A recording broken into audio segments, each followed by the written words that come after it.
Here's something most people don't realize. The last time you paid for an Uber, you didn't use a bank. You used Uber. The last time you used Shopify Capital to fund your business, you didn't walk into a branch. You clicked a button inside your store dashboard. And when you split a dinner bill on an app, you didn't think about the financial infrastructure running underneath it. That's embedded finance, and it's quietly rewriting how money moves through the global economy. In this video, we're going to break down exactly what embedded finance is, how it actually works under the hood, who the real winners are, and why this isn't just a fintech trend. It's a fundamental shift in where financial services live. Let's start with the basic problem embedded finance is solving.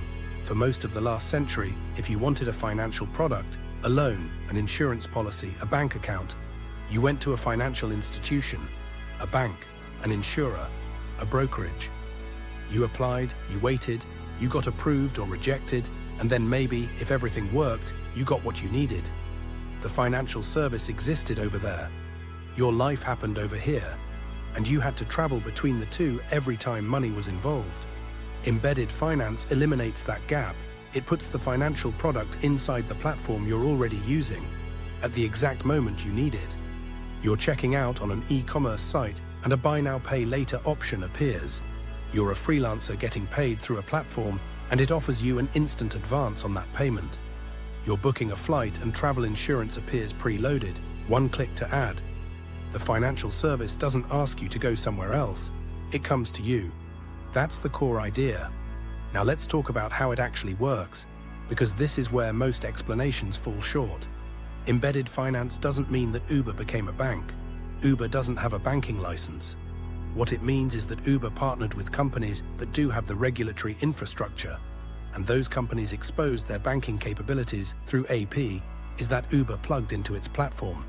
An API, if you're unfamiliar, is essentially a connection point, a way for two software systems to talk to each other.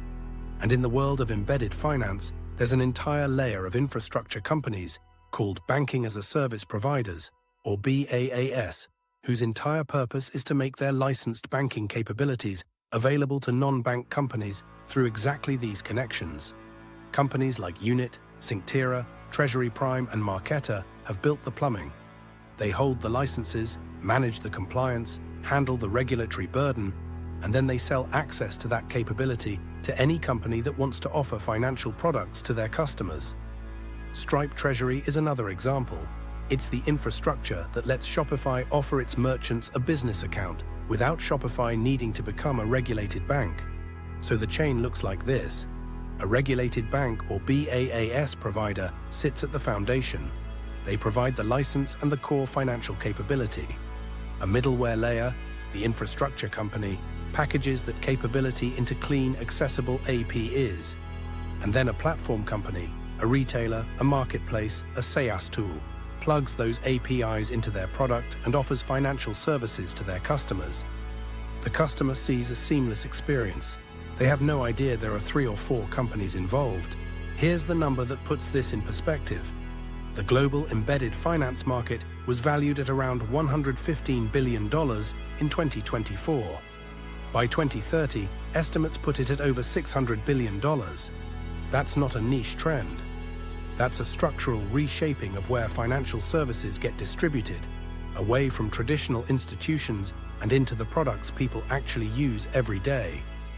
And it's not just consumer apps. The B2B side is growing just as fast. Construction platforms embedding invoice financing, logistics software embedding working capital lines, accounting tools embedding cross-border payments. Anywhere businesses have friction around money, embedded finance is showing up to remove it. So who are the real winners here?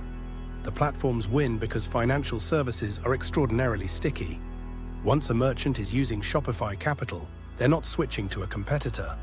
Once a gig worker is getting paid through a platform's embedded wallet, they're embedded in that ecosystem.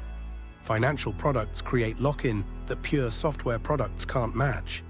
The infrastructure providers win because they're the picks and shovels of this entire industry. Every new platform that wants to offer embedded finance needs their rails. They don't care which platform wins. They just need the volume, and in theory, consumers win.